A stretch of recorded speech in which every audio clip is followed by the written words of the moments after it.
Hello and welcome to Taiwan Talks. I'm Ian Kavat. On at least two occasions when U.S. Republican presidential nominee Donald Trump was asked whether he would defend Taiwan if China invaded, he responded by saying, "Taiwan took our chip business from us."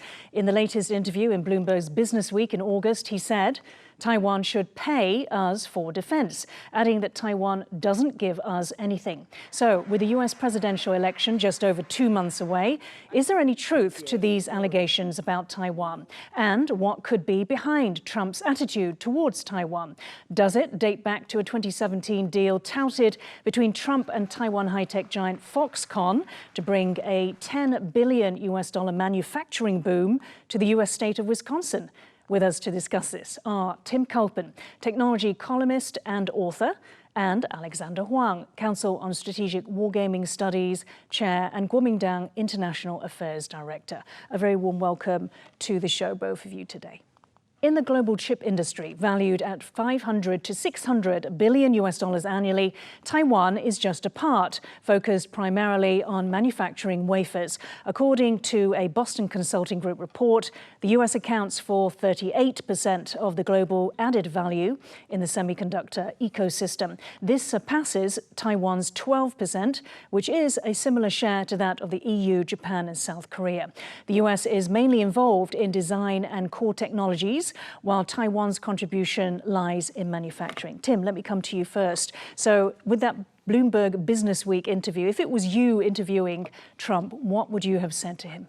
Well, Trump is not alone in making these mistakes or misunderstanding the relationship between Taiwan and the US, especially in the semiconductor era. But if I had 2 minutes, I would share with him a quick history lesson of the US-Taiwan relationship.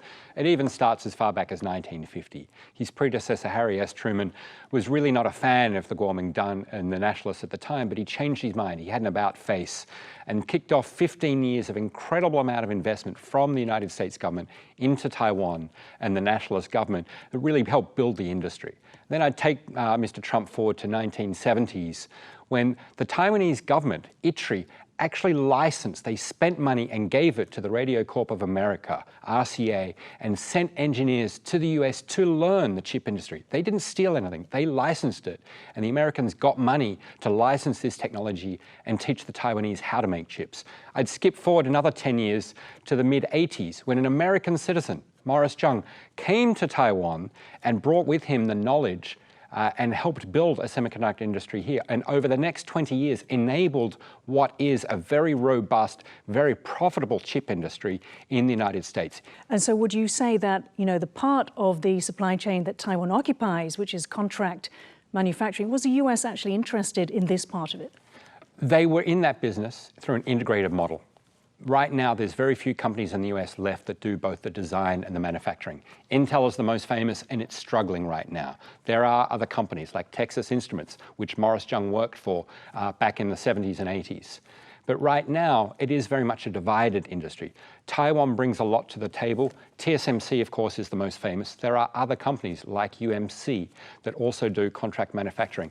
It's been able to allow the sides to focus on what they're very, very good at and allow the stuff that they're not as good at or their weaknesses to be palmed off to somebody else. So Taiwan does its part that's very, very good at. The US does the part that they're very, very good at. And other allies, Korea and Japan and even the EU, are also doing their parts of the semiconductor ecosystem that they are specialized in. Everybody is benefiting from this. Alex, so we saw there, and Tim mentioned, the EU, South Korea, Japan, also around about the same share as Taiwan. Is it a common misperception that Taiwan controls the semiconductor ecosystem? I think the fact, or people get the impression that Taiwan controls, quote unquote, of the industry is because of two things. Number one, the more high-end chips were produced in Taiwan, and Taiwan's share of that production is pretty high compared to other countries.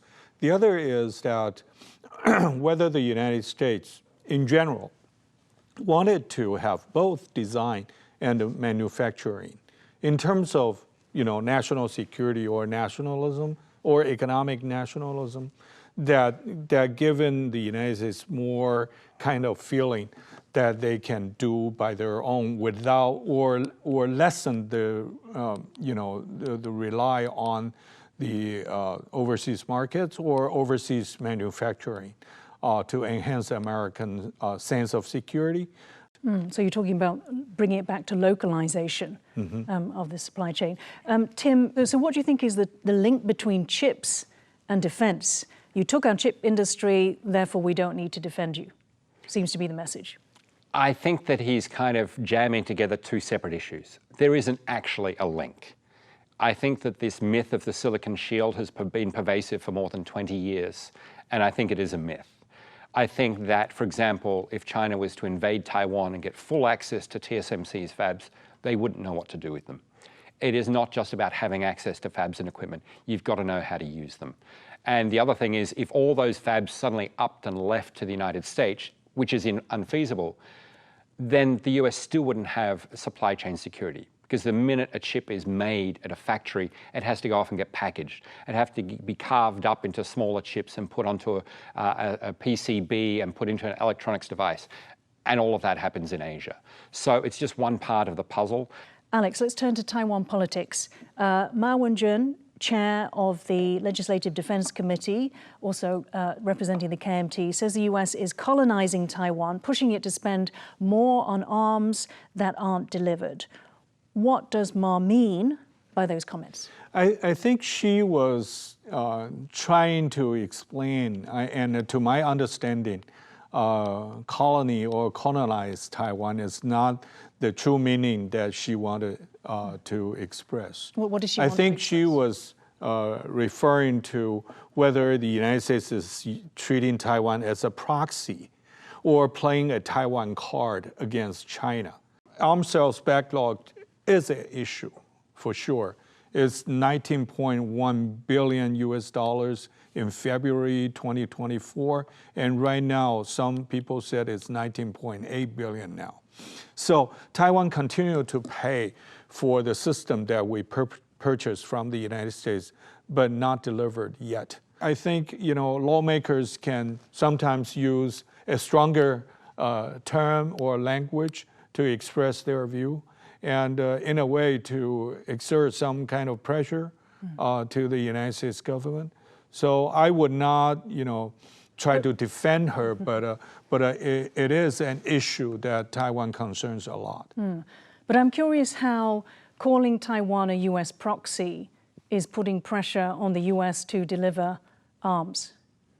Well, as I said, that may be two different things. One is the arms delivery.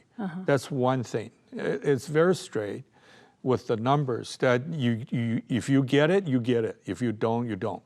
But whether the United States is playing a Taiwan card or seeing Taiwan as a proxy to poke the Chinese eyes and to signaling the American views on China, that's another thing. Tim, you've written that viewing, and I quote, viewing the US-Taiwan relationship as contentious instead of cooperative, so this obviously is Trump's view, or how he portrays it, or portrayed it in the interviews, risks opening up a fissure for China to exploit. Can you explain how China will benefit?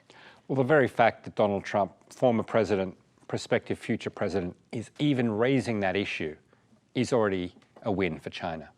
Anytime a policymaker in the United States or Taiwan second guesses or have doubts about the US-Taiwan relationship, that is a win for Beijing. Anytime the two sides have a debate about arms sales or semiconductor investment in the United States or any kind of deal between the two sides that would bring them together, anytime that pauses or there's any debate or any discussion, that is a win for Beijing. Because what Beijing does not want is Taipei and Washington to be closer and closer and closer.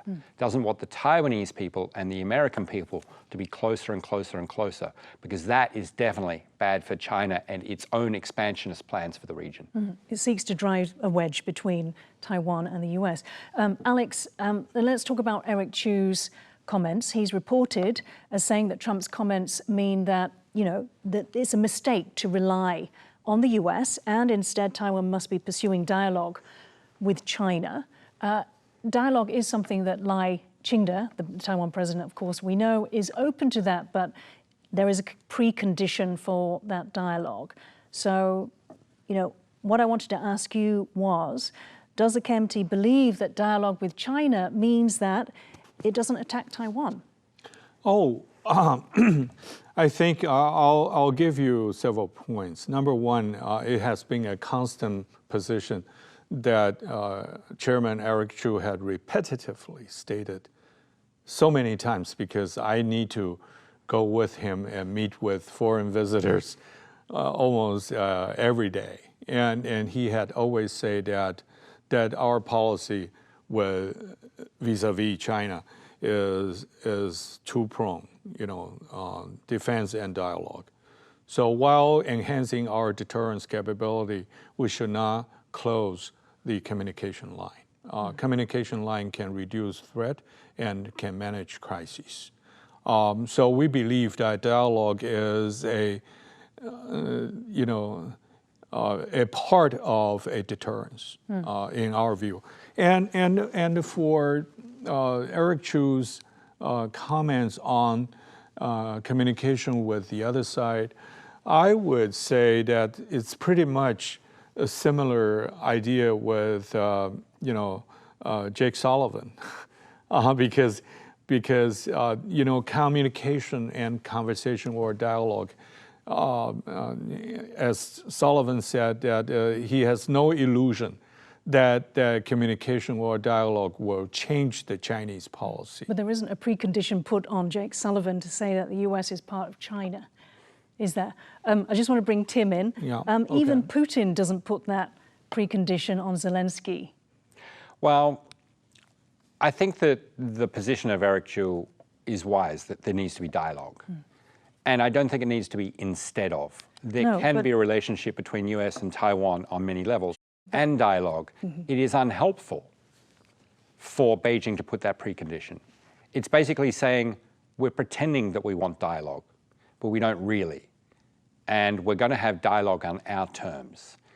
And any side, any two parties that want to have a dialogue, but one of them puts preconditions that would be very contentious or unacceptable to the other side, is really signaling we don't really want dialogue. So anytime one side puts preconditions, such as an acceptance of a version of a one China policy, clearly that's going to be unacceptable to the Taiwan administration right now. And so Beijing is not serious about wanting dialogue. Before announcing he was dropping out of the presidential race, US President Joe Biden visited Wisconsin in May, where he announced that Microsoft would invest $3.3 billion to establish an AI center there. The location at Mount Pleasant was the same site 6 years ago that Trump had broke ground on what he called the eighth wonder of the world, with reference to this 100-foot-tall glass globe on the site. Back in 2017 and 2018, Taiwan's Foxconn said it would invest $10 billion to manufacture to build a plant that would manufacture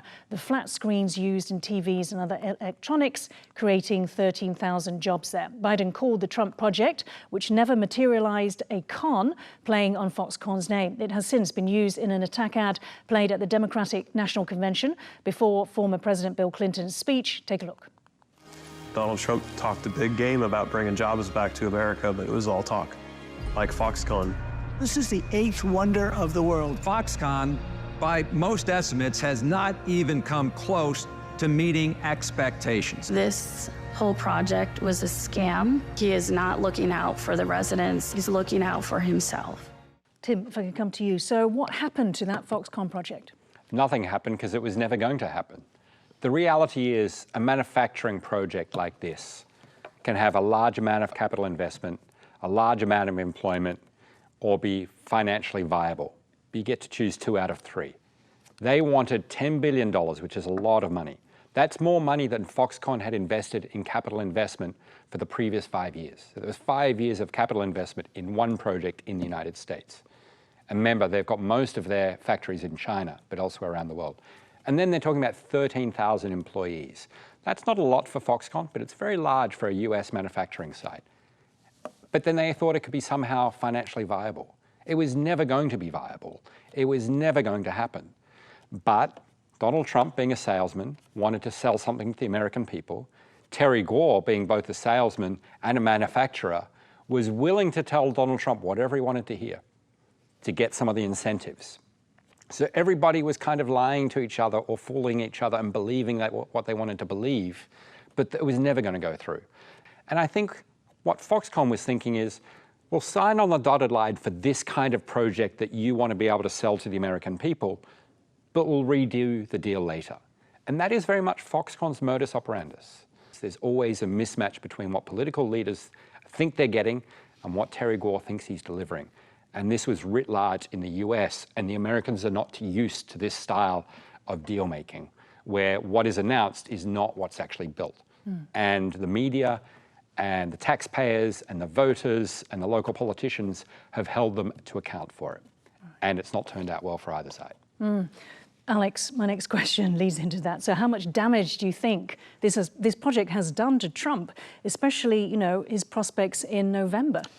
The damage to, politically, the damage to President Donald Trump would have to be seen by voting. So Tim, the question that we all want to know is, to what extent do you think that we can attribute Trump's recent comments about Taiwan to this Foxconn project, given how we see it's being handled domestically in the US? I think maybe not too much. I wouldn't be surprised if Donald Trump kind of forgot about that deal or wants to forget about that deal. I think he's a deal maker, and he probably tries to make a lot of deals. It's been a long time since he announced that deal, many, many years. He's gone through a presidency, come out of a presidency, been in opposition, so to speak, through almost an entire presidency of Biden, and he's been doing a lot of deals since then. So I wouldn't necessarily say it's kind of an animosity or a hate for Taiwan because his pet project in Wisconsin, this wonder of the world, didn't go through. I think it's him being an opportunist saying, well, how can I play people off against each other? This deal didn't go through. It's kind of my failure. It makes me look bad. But, we also want something out of the Taiwanese people. We still want to keep the Chinese on side, and basically, maybe we can get something out of the Chinese if I become president again. He's got lots of plans for China, right? Raise tariffs, cut tariffs, do deals, whatever. So I think he's trying to keep all fields in play and see how he can play them off against each other if he gets back into the White House. Okay, Alex, let's take a look at TSMC. So in April 2024, TSMC announced it was building a third chip-making fab in the US state of Arizona. The first plant is nearing completion, and the second is being constructed. The Taiwanese company's highest-end chips outside of Taiwan will be manufactured on the US site. That's 3 and 4 nanometer chips. The total investment of $65 billion is the largest foreign investment in a greenfield project in US history. So, Alex, founder Morris Chang did have misgivings about building these fabs in the US, largely because of all-round increased costs for TSMC in the US compared to Taiwan. So again, is it fair for Trump to say that Taiwan has not given anything to the US? I think, number one, we should understand that TSMC is not a Taiwanese company, it's an international company. Number two is that the decision that the TSMC made to help, build, the factories in Arizona is, of course, if we counted the productivity and profit, it may not, be better than the chips made in Taiwan, because of the labor, the environment, the working ethics, and the union, other factors that would happen in the United States for sure. But on the other hand is that we also realize that TSMC as an international industry, that we have a responsibility to diverse our investment and to make TSMC more international, more secure. I think the decision-making echelon in the TSMC, they understand that how can they maximize, both account. Tim, it's perhaps an international company, but it's headquartered in Taiwan. Yeah, so Arizona I think you should think of Arizona as a marketing fab. It's not about producing a lot of chips that suddenly is going to make the United States supply chain independent with sudden supply chain semiconductor security. The amount of production coming out of the US, out of that Arizona site, will be low single-digit percentage of TSMC's global production. And so it wouldn't probably even be enough to do one whole season of iPhone chips. It may be enough for some chips that go into an AirPod or something. And so it gives Tim Cook, for example, 1 or 2 years down the track, the chance to go on stage and say, here's our product, and this chip is made in America, and everyone can applaud. And it'll give a chance for the next US president to go to some ceremony and say, wow, we're doing this again, we're making it in America, we're fantastic. It's not going to solve the supply chain security issues in the United States. The fundamental R&D will remain in Taiwan. It will always remain in Taiwan. The secret sauce of making chips is R&D. It's the PhDs in Hsinchu and Tainan who toil away almost 24/7. Anyone who's worked at TSMC knows what it's like to work out the secret sauce, the recipes for making chips. And with Moore's law, it updates very quickly. Every year or two, you've got to come up with new recipes. That's not going to be done in the US. When those recipes are founded and developed, they will kind of transport them to the US and teach the American operators how to do it. But the fundamentals will always be in Taiwan. But at the same time, it doesn't make sense to have 95% of your production in any industry within a 150-mile radius, which is TSMC. Let's forget about the whole China issue and a possible, war scenario. This is an island with earthquakes, with typhoons, and unstable power supply. It doesn't make sense to have it all in Taiwan. So diversification is an important thing that TSMC needs to do. They didn't want to do it, but I think they realize they have to do it. And it's part of a political dance that Taipei and Washington have to do, and now is being done with the EU and being done with Japan. TSMC doesn't have a choice, they have to go with it. Now, my colleague and fellow host Huang was in the US for the Democratic National Convention in Chicago. He spoke to Evan Lowe, US State of California representative, about Taiwan's ties to Silicon Valley, a part of his district. Take a look.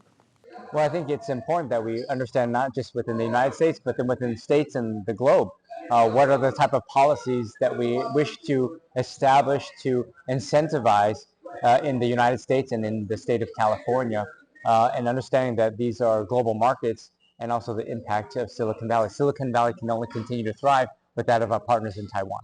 That was Evan Lowe, California State Representative, speaking to my colleague Huang. So, Tim, we've discussed this briefly. If Taiwan hadn't developed its chip industry, how would that have affected the US supply chain or the supply chain in general and economies around the world, if you could make it really brief? Well, basically, Silicon Valley is now in Hsinchu. It's not in California. And if it wasn't for Taiwan developing a chip industry, we wouldn't have been able to enable companies like Qualcomm and NVIDIA and all the leading chip companies. Even Intel's most leading edge chips are now made in Taiwan because Intel dropped the ball on extending technology.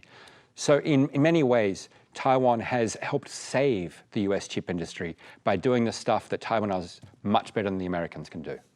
Now let's return to the US and my colleague Huang. He also spoke with Taiwanese lawmakers Fan Yun and Legislative Defense Committee member Wang Dingyu, who both traveled to the Democratic National Convention. Take a look. We always say support Taiwan is bipartisan attitude in their policy decision-making process. However, this 6 assurance never put into Democrats' platform. So this 2024 DNC they passed to put these 6 assurances into it. It's a huge attitude. Means this party and this government they emphasize Taiwan security issue and value the importance of Taiwan. In the past, Taiwan issue and the Chinese issue always linked together. But now Taiwan is some kind, I have to say it's a good development. United States start to think Taiwan's role in global politics and Taiwan's important role in supply chain is reliable and crucial. So 6 assurances and the bilateral relationship between Taiwan and the United States is delivering a signal, a message toward authoritarian system China. It's a way to deter conflict.